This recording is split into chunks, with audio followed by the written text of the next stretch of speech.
Continuamos con más de Buenas Noches Santa Cruz y tenemos invitados especiales en el set para hablar de un tema que justamente estamos viendo todos los días, como es la marcha indígena. ¿Cuál es la situación que están teniendo ellos día a día después de 37 días de marcha? Inclusive siguen aquí sin tener respuestas. Para eso tenemos justamente a Derechos Humanos y lo tenemos al licenciado Víctor Hugo Velasco para que nos hable de este tema. Muy buenas noches. Buenas noches, un saludo cordial a todos los televidentes.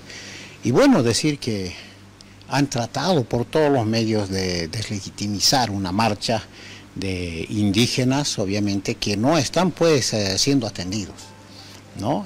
Ahí está la CIDOB orgánica, los expresidentes de la CIDOB, como don Marcial Fabricano, los caciques, ¿no? que han marchado desde Trinidad, justamente exigiendo el respeto a los territorios y exigiendo también sus derechos de la autonomía indígena, el tema territorial, el tema de la justicia comunitaria, que es la justicia indígena, que es consolidar las autonomías indígenas que tanto pregonó, tanto gritó Evo Morales y el MAS.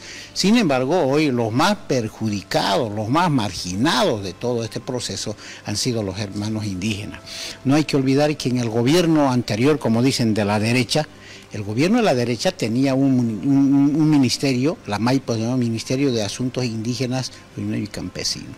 Llega el MAS y lo primero que cierra es ese ministerio para no atender al... O sea, es increíble, ¿cierto? Entonces, eso es lo que ha pasado. Yo creo que las demandas justas de aquella gente que ha marchado honestamente, y yo creo que el gobierno ha criticado duro eso, yo creo que se mueran por inanición la gente ha ido llevándoles a través de instituciones, a través de amigos, que también nosotros hemos respetado esa autonomía, esa libertad, para no inmiscuirnos y dejar que los hermanos indígenas ejerzan su autonomía y su derecho, porque están protegidos por la Constitución Política del Estado, los tratados, convenios internacionales, como es el convenio 169 de la OIT, la Constitución Política del Estado, donde manda los derechos de los pueblos indígenas, y también manda ya que se debe consolidar y se debe respetar las autonomías indígenas y también la justicia indígena.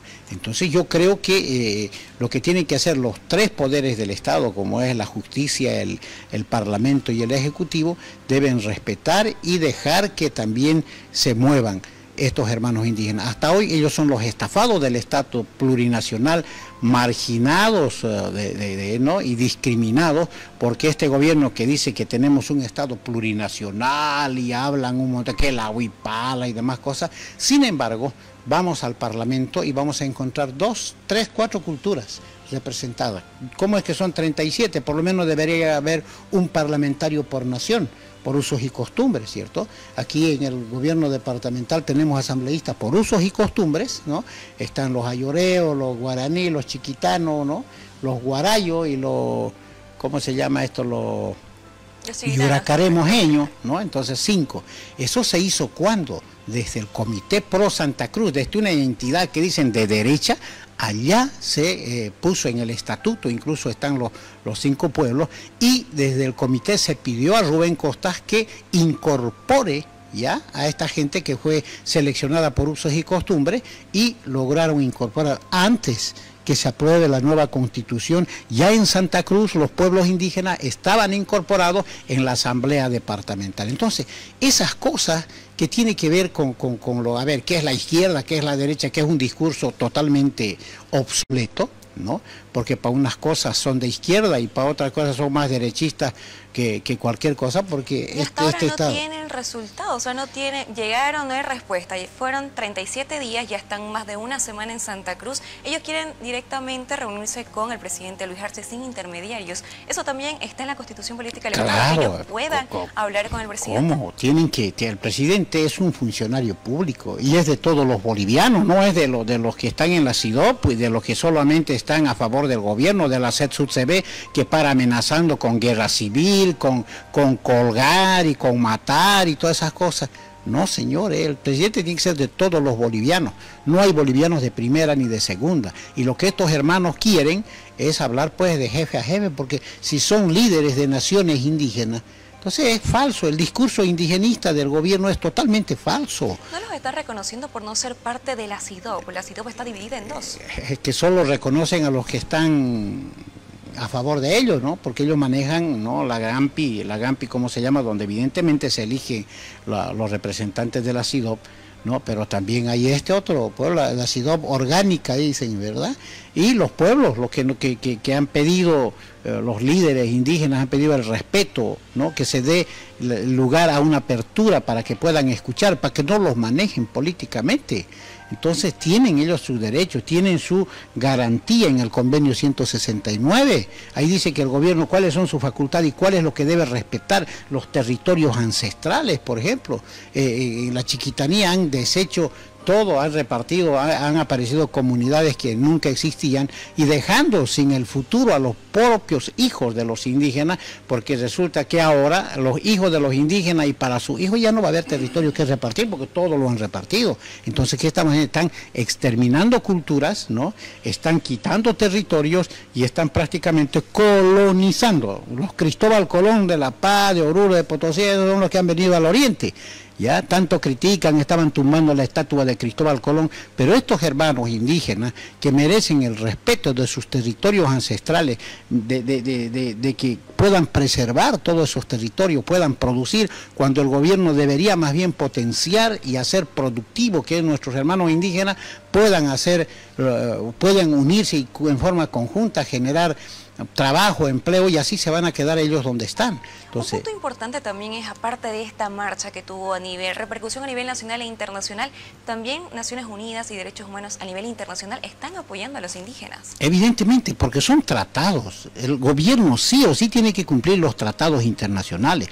Dentro de esos tratados que suscribieron y ratificaron en reiteradas oportunidades el convenio 169, está el respetar los territorios ancestrales, ¿cierto? Entonces, los territorios ancestrales de esas culturas, no, a ver, vamos a La Paz a meternos a Chacachi, vamos a ver allá si un indígena de acá o 100 van a buscar y entrar al territorio, no aguantan, cuando vamos a acordar van a estar degollados esa gente, ¿cierto? Entonces aquí la gente es pacífica, se lo atropella, se lo patea, se lo persigue y todavía le ponen el INRA, que es lo que ha hecho por la Chiquitanía, ha puesto una comunidad encima de otra comunidad con resolución, porque yo vivo allá y lo conozco, lo que ha pasado con el hermano indígena Lino, ¿no? Entonces yo vivo en la Chiquitanía, entonces yo conozco a la comunidad que han puesto, la comunidad de Jerusalén y también la comunidad Ebenezer, que prácticamente tenían su casa, su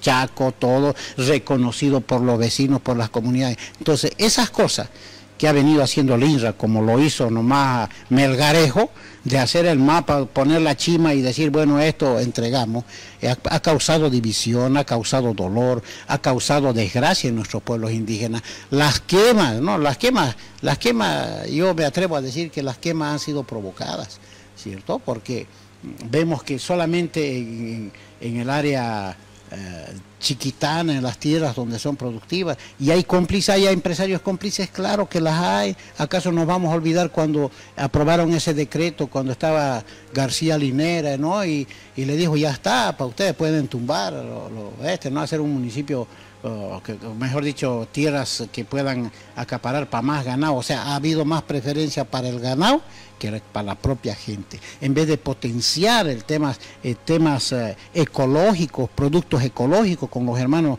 indígenas que tienen mucho valor y un mercado absoluto en el extranjero. No, lo han arrinconado, prefieren tenerlo de peón a los hermanos indígenas y no les permiten desarrollar su capacidad intelectual productiva, que es lo que ha pasado. El gobierno está fallando y las consecuencias de esto van a ser duras. Hablando de las consecuencias, al día de hoy los campesinos indígenas fueron a un meeting el día de hoy en la plaza para también ser escuchados. Manda el gobierno quizás a viceministros, a personas para intermediar, pero ellos quieren hablar directamente con el presidente. Quizás pueda haber alguna consecuencia de lo que no lo escuchen. Ya están días, más de un mes y medio aquí directamente en Santa Cruz y no son escuchados. Claro que sí, eso es una muestra de la indolencia de un gobierno, de un falso discurso, de no tener la predisposición, ¿no?, de atender a los hermanos indígenas, que son los que más vulnerables han sido de nuestra sociedad. Entonces, tratar de solo ir a la fiesta, el SIDOB, o reunirse con los dirigentes, obviamente los dirigentes están cooptados. No es porque yo no le echo la culpa a los dirigentes de la SIDOB, sino es a la manera sucia, cochina, de corromper al dirigente, de hacerlos pelear entre ellos para poder gobernarlos y manejarlos como les dé la gana. ¿Dónde están los recursos, la plata del fondo indígena? Estos ladrones que salieron de la cárcel, que estuvieron de ministros, de viceministros, que robaron todo, en vez de devolverlo, están presos con estancia por San Ignacio de Velasco. Estos delincuentes están volviendo a robar con más poder y garantizar impunidad. Estos delincuentes deben ir a alcanzar por lo menos algo a los hermanos indígenas que se han robado la plata del fondo indígena. Por eso decimos que con un discurso obsoleto, mentiroso, es que tratan de decir que estos hermanos que están en la universidad hoy hospedados ya están siendo manejados por todo es derecha, ¿cierto? Pero más derechistas y fascistas han salido estos que odian a su propia gente, que no cumplen el discurso indigenista, que no atienden eso que dice la Constitución, que tanto pregonamos, yo me acuerdo, ¿no? Porque nosotros entramos en un proceso cuando las autonomías de trabajo, de socialización, del tema de las autonomías, y ellos pregonaban la autonomía indígena, ¿no? Que eran los hermanos indígenas, que los territorios, los hermanos, y ahora, ¿de quién son? De los cocaleros han avanzado, tienen territorio, tienen comunidades. Entonces yo le pido al gobierno que meta preso a esos maleantes que le han robado la plata al fondo indígena, que devuelvan y vuelvan a potenciar y denle proyectos pues a la gente indígena, a estos hermanos que están ahí en el colegio esperando que venga el presidente a atenderlo. Yo creo que va a tener sus consecuencias porque la comunidad internacional ya le ha dicho al presidente no hay plata. Han ido a Europa, han ido a Estados Unidos y le han dicho que no hay. Como decían que había bonanza, yo me pregunto en este momento por qué han renunciado más de 14 directores del Banco Central. ¿Entiendes? Es como aquí en el canal se retiren todos ustedes y van a venir nuevos hasta que sepan cómo se manejan los equipos, cómo encuadran el programa. ¿Será que se viene otra UDP? No, esa es una pregunta bien seria porque recursos no tenemos. ¿Qué estamos produciendo? Yo pregunto, si alguien me dice, yo estoy en las comunidades, estoy en los barrios, estoy en todo, la crisis económica es galopante. Y ya la gente no come, como decimos nosotros, primero y segundo, ¿no? O su sopita y su segundo. Hoy escoge o come sopa o come segundo. No hay la capacidad económica, hay gente sin fuente de trabajo, los despidos. Lo único que están bien son los masistas porque están en los empleos que han sacado a toda la gente que tenía antigüedad, no antigüedad, lo han sacado afuera y siguen ellos ahí. Hay unos que pasa que estaba en la Cancillería, después pasa a un viceministerio, rota por los ministerios, o sea, solo para los militantes. Como él mismo dijo en una entrevista, ¿no? Es porque es militante del MAS. Yo creo que equivocadamente usamos el aparato del Estado para beneficiar a sí mismo cuando debe ir gente capacitada que pueda producir en cada ministerio, que pueda desarrollar programas de acuerdo a la capacidad intelectual que tenga. Equivocamos porque los perjudicados vamos a ser nosotros. Se viene una gran crisis, sí. Yo lo dudo que el gobierno termine su gestión, ¿ya? Porque lo que se viene el día, ¿quiénes van a marchar el domingo? Los gremiales. ¿Quiénes eran los gremiales? Los aliados prácticamente de todo el proceso que ha tenido Evo Morales. ¿Quiénes eran los que quiénes van a ser los que van a bloquear las carreteras? Han dicho ya los transportistas. ¿Quiénes eran los transportistas? Eran los aliados de Evo Morales porque tenían parlamentarios, ¿no? Senadores, diputados. Entonces estamos viendo, y no, yo me puedo dar cuenta, incluso si nos damos cuenta en el discurso del presidente del Comité Pro Santa Cruz o del segundo vicepresidente, están acompañando las decisiones que han tomado los hermanos gremiales. Claro, los gremiales ya les han metido la mano al bolsillo, ¿no? Y los van a meter a todos.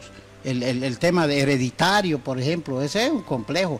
¿Quién va a venir a invertir en Bolivia? Nadie quiere venir a invertir en Bolivia porque ya de entrada te están diciendo que arriba de 10.000 bolivianos ya te van a fiscalizar. O haces alguna comprita y ya te van a fiscalizar. Más o menos como la AJ, como dicen. Quizás se viene una crisis para Bolivia en este octubre por todo lo que está pasando, cortinas de humo son lo que se llaman, también todo lo que está pasando con el gobernador de Santa Cruz, con la no respuesta de la marcha indígena. los tres niveles de gobierno, le hablo del gobierno central, departamental y municipal, están en toco. Ya están en toco porque se han dedicado solo a gastar, gastar, gastar. Y estoy hablando de los tres niveles de gobierno, ¿cierto? Por eso hay los perdonazos también en el municipio, ¿no? Que rebajan el 60% para que paguen, porque no tienen plata para pagar ni siquiera los salarios, porque hay la burocracia. Entonces, la no atención a esta gente hace que nos desacreditemos cada día más. Hay una comunidad internacional, ya están los observadores, ya han aceptado ser mediadores entre el diálogo entre el presidente y estos hermanos indígenas. Entonces, no hay ciudadanos de primera ni de segunda. Entonces, yo creo que el gobierno va a tener días muy fuertes. Hay una ley, pero están peleando una ley que ha sido aprobada. La misma ley ha sido aprobada ya el 16 de agosto. Hoy está en el Senado, dice, la han parado el tratamiento de una ley. Es la misma ley, solamente con otro contenido. Entonces, ¿a qué estamos jugando? No puede haber una ley de las mismas cosas. Claro que sí, este ¿no? tema Entonces, es para hablar. Es para largo, pero Claro decir, que sí. debemos estar conscientes que todos los bolivianos, esa ley nos afecta a todos, ya sea la otra, lo que queda para mí, no frenar el tratamiento. Tienen que abrogar la que han aprobado el 16 de agosto y abrogar esta que está en sala y dejar vivir bien a los bolivianos y empezar a trabajar, a producir. Y el gobierno tiene que acercarse, dejar de hacer política con las vacunas y dedicarse a trabajar. Queremos agradecerle su presencia y buenas noches, Santa Cruz. Muchas gracias.